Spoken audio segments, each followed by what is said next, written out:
Sporty, elegant, classy. Today we are going to discuss my top 5 Seiko models plus one surprise. Let's go, my friends.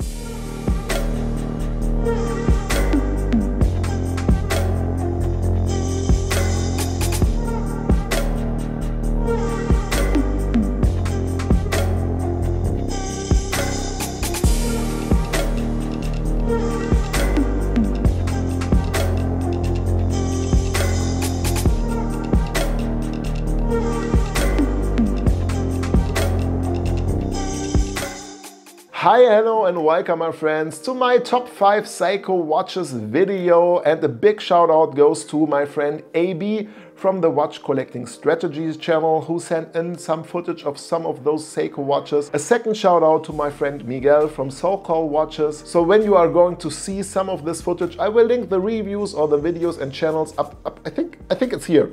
Up here, pay them a visit, say hello from my side, really would appreciate that. But without further ado, my friends, let's check out my top 5 plus one surprise Seiko watches. Let's go!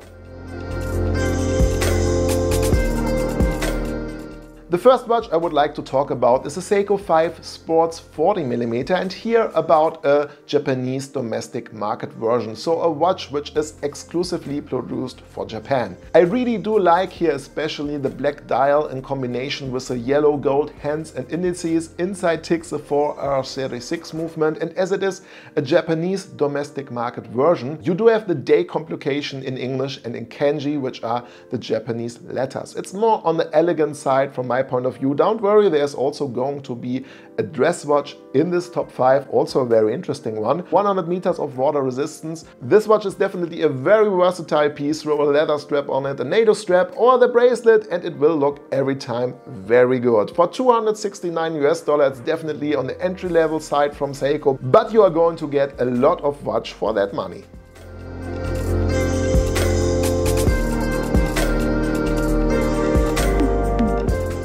When we do talk about Seiko, we have to talk about quartz watches, and when we do talk about quartz watches and movements, we have to address the ASTRON. First presented in 1969, this piece was responsible for the quartz crisis, which affected a lot of Swiss OEMs. Due to this, the ASTRON is a very important watch, and it was continuously improved and developed from Seiko up to now. Nowadays this watch looks a little bit more sporty. The version I'm going to talk about right now is a titanium version. Here the GPS Solar iteration with a chronograph, second time zone, titanium case and bracelet, ceramic bezel, sapphire crystal. This particular watch you will pay about $2,600, but the ASTRON game itself starts at about $2,000. A very interesting piece. A lot of history is connected and linked in with this ASTRON, and if you are a Seiko fanboy or a Seiko connoisseur, I think you should have a Seiko ASTRON on your list or in your collection.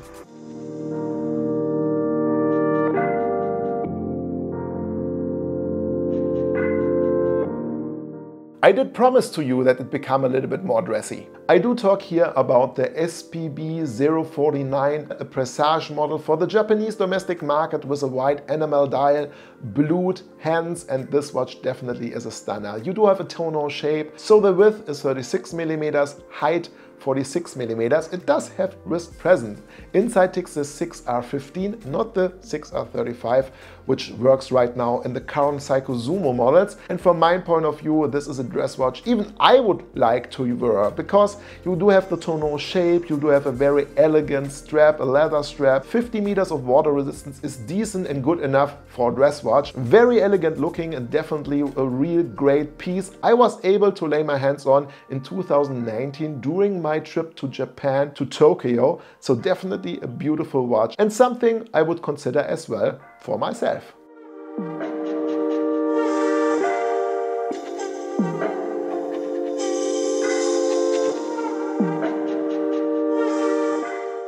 Now it's going to be a little bit more expensive. Seiko PROSPEX LX Batman GMT, and this watch could also have been produced by Grand Seiko because you've got all the bells and whistles there.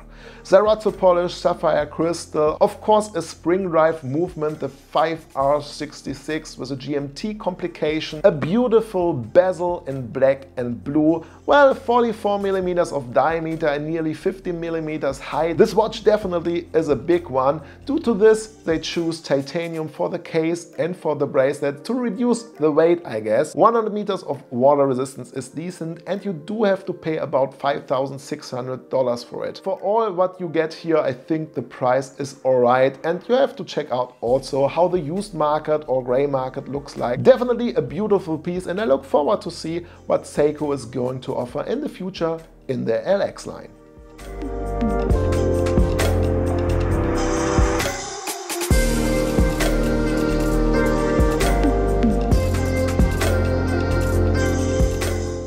Everyone who knows my channel knows that I'm a big fan of sport watches and even a bigger fan of dive watches, and when Seiko did release the SPB 143J1 I was over the moon, especially because of that sunburst gray dial. I mean, Seiko has a reputation for building up or creating awesome looking dials, and this one is spot on. 40.5 millimeters of diameter, 200 meters of water resistance, something you find with all PROSPEX divers, and I think 200 meters is a minimum I expect from a dive watch. Screw down crown, 6R35 movement inside, and you pay about $1,250 list price for this piece, which is, if you consider what you get there, a lot of watch for that money. So the SPB 143 definitely my number one and the watch I like the most at the moment in the Seiko lineup.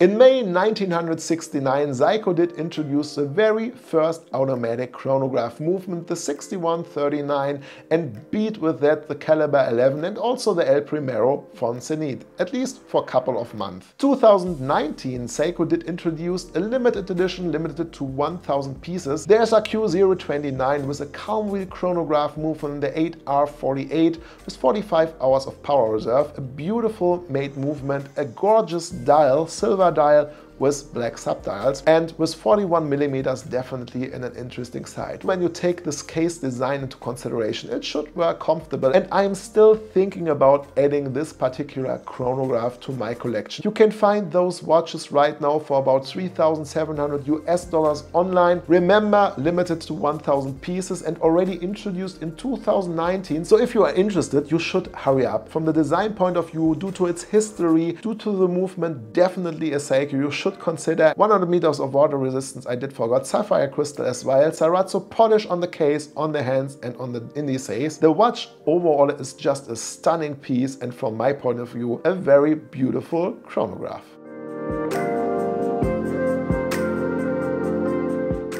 Alright my friends, this concludes today's video about my top 5, well, top 6 Seiko models, and I tried to bring in a little bit more of variation, so to cover different designs, different technologies, and I'm really eager to learn about your opinion. What did you think, or do you think about those models, and which Seikos are your favorites? Share this with the community and myself in the comment section below. My friends, I wish all of you right now a very happy weekend, a good start into the new week. Look forward to see you in the next one. Say goodbye and auf Wiedersehen, euer Konstantin. Ciao guys!